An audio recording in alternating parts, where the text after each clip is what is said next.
अभ्यर्थियों के समर्थन में पिछले कुछ दिनों से भूख हड़ताल पर बैठे जन स्वराज पार्टी के संस्थापक प्रशांत किशोर को पुलिस ने सोमवार सुबह 4 बजे के बाद गिरफ्तार कर लिया।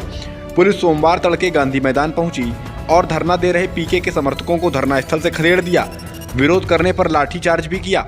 इसके बाद पीके को गिरफ्तार करके स्थानीय एसडीएम अदालत में पेश किया गया, जहां उन्हें जमानत मिल गई। वहीं इस मामले में आरजेडी नेता मृत्युंजय तिवारी ने कहा है कि प्रशांत किशोर की सरकार से मिलीभगत थी। उन्होंने पुलिस से सवाल पूछा कि इस प्रतिबंधित क्षेत्र में पुलिस ने पहले ही प्रशांत किशोर को क्यों नहीं हटाया। विधानसभा चुनाव की घोषणा कभी भी हो सकती है। हाल ही में चुनाव आयोग ने वोटर लिस्ट जारी कर दी। चुनाव में आम आदमी पार्टी और बीजेपी को कड़ी टक्कर देने के लिए कांग्रेस ने अपनी तैयारियों को धार देना शुरू कर दिया। पार्टी ने चुनाव के लिए एक वॉर रूम बनाया है, जहां से प्रत्याशियों को निर्देश दिए जा रहे हैं। खबरों के अनुसार जल्द कांग्रेस की टॉप लीडरशिप के नेता जैसे राहुल गांधी, प्रियंका गांधी और पार्टी अध्यक्ष मल्लिकार्जुन खड़गे चुनावी जनसभाओं को संबोधित करने जा रहे हैं। इसके अलावा पार्टी ने 30 से ज्यादा नेताओं की ड्यूटी प्रेस वार्ता के लिए लगाई, जिनमें तेलंगाना, हिमाचल के मुख्यमंत्री, इसके अलावा सचिन पायलट, पवन खेड़ा, जयराम रमेश, अशोक गहलोत जैसे नेताओं का नाम। बिहार की राजनीति में फिर मच गई जबरदस्त उथल पुथल। सोमवार को गृह मंत्री अमित शाह का पटना दौरा हुआ रद्द। क्या शाह से नाराज है नीतीश कुमार? बिहार में 14 जनवरी से लेकर 18 जनवरी के बीच का समय बताया जा रहा बेहद अहम। 18 जनवरी को पटना पहुंच रहे राहुल गांधी और 18 जनवरी को ही लालू यादव ने बुलाई जेडीयू नेताओं की बैठक। लालू ने कहा 18 जनवरी को पटना में ही रहें जेडीयू के विधायक। क्या बिहार में होने जा रहा बड़ा गेम? बिहार की राजनीति इन दिनों बेहद गरमाई हुई है। हाल ही में नीतीश कुमार ने लालू के ऑफर पर कहा था कि वे अब इधर उधर नहीं होंगे, लेकिन उनके बयान के बावजूद परिस्थितियां इस तरह की बन चुकी हैं कि नीतीश के बयान पर भरोसा करना आसान नहीं है। सोमवार को गृह मंत्री अमित शाह पटना पहुंचने वाले थे, लेकिन उनका प्रोग्राम रद्द हो गया। ऐसे में एक बार फिर कयासों का बाजार गर्म हो चुका है। विश्लेषकों का कहना है कि नीतीश शाह से नाराज हैं, इसलिए शाह बिहार नहीं आए। इसी बीच लालू ने 18 जनवरी को जेडीयू कार्यकारिणी की एक बड़ी बैठक बुला ली है। इसी दिन राहुल गांधी भी पटना पहुंच रहे हैं। वहीं खबरें ये भी हैं कि मकर संक्रांति के बाद बिहार में बड़ी हलचल हो सकती है, क्योंकि नेताओं के सुर बदले बदले से नजर आ रहे हैं। चुनाव के लिए कांग्रेस ने जारी की अपनी पहली गारंटी। आम आदमी पार्टी से एक कदम आगे बढ़ाते हुए महिलाओं को हर महीने 2,500 रुपए देने का किया वायदा।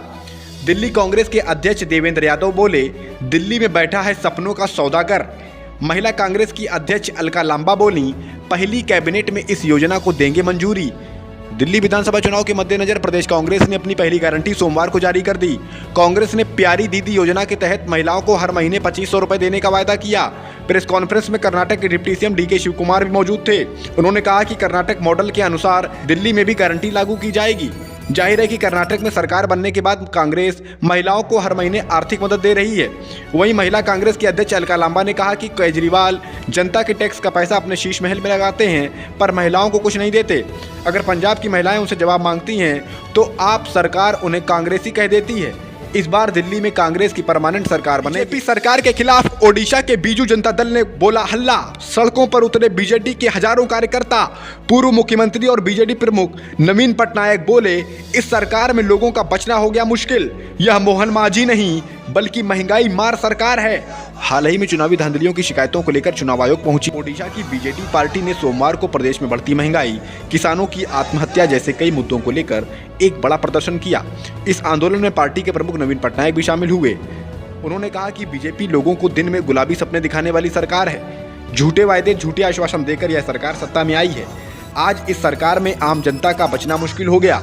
जाहिर है कि बीजेडी इस लोकसभा चुनाव से ठीक पहले बीजेपी से अलग हो गई थी, लेकिन चुनाव में बीजेडी बुरी तरह हार गई, जिसके बाद अब उसने बीजेपी के खिलाफ मोर्चा खोल दिया। कॉन्फ्रेंस में रो पड़ी सीएम आतिशी बोली, चुनाव के लिए बिधूड़ी ने मेरे बुजुर्ग पिता को गालियां दी। यूथ कांग्रेस ने बिधूड़ी के घर के गेट पर कालिक से लिखा महिला विरोधी। बिधूड़ी के नेम प्लेट पर बरसाए गए जूते, पोती गई कालिक। हाल ही में बीजेपी से प्रत्याशी रमेश बिधूड़ी ने कांग्रेस महासचिव प्रियंका गांधी और दिल्ली के मुख्यमंत्री आतिशी को लेकर भद्दी भद्दी बातें कही। इस पर अब बीजेपी बुरी तरह से घिर चुकी है।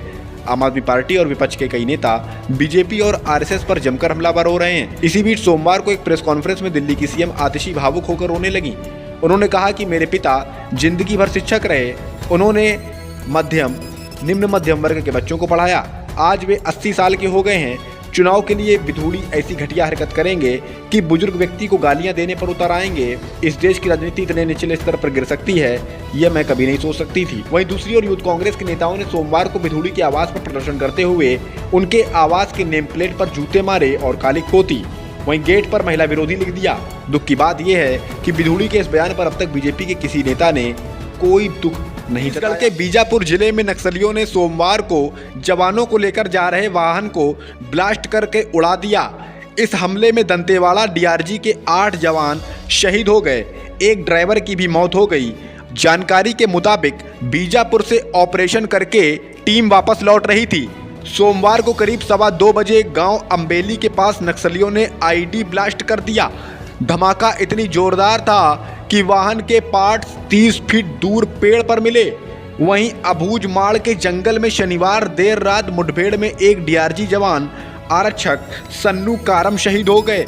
वहीं जवानों ने एक महिला नक्सली समेत 5 माओवादियों को भी मार गिराया। पहले कोरोना जैसे वायरस HMPV का भारत में तीसरा केस मिला। कर्नाटक के बाद अब गुजरात में सोमवार को 2 महीने के बच्चे में इसी वायरस का एक केस मिला है। इससे स्वास्थ्य महकमा अलर्ट हो गया। इससे पहले सोमवार को ही सुबह खबर आई थी कि कर्नाटक में 3 महीने की बच्ची और 8 महीने के बच्चे में ये वायरस मिला था। आपको बता दें कि इस वायरस के लक्षण भी कोरोना जैसे ही बताए जा रहे हैं, जिसका सबसे ज़्यादा असर 2 साल से कम के बच्चों में देखने को मिल रहा है।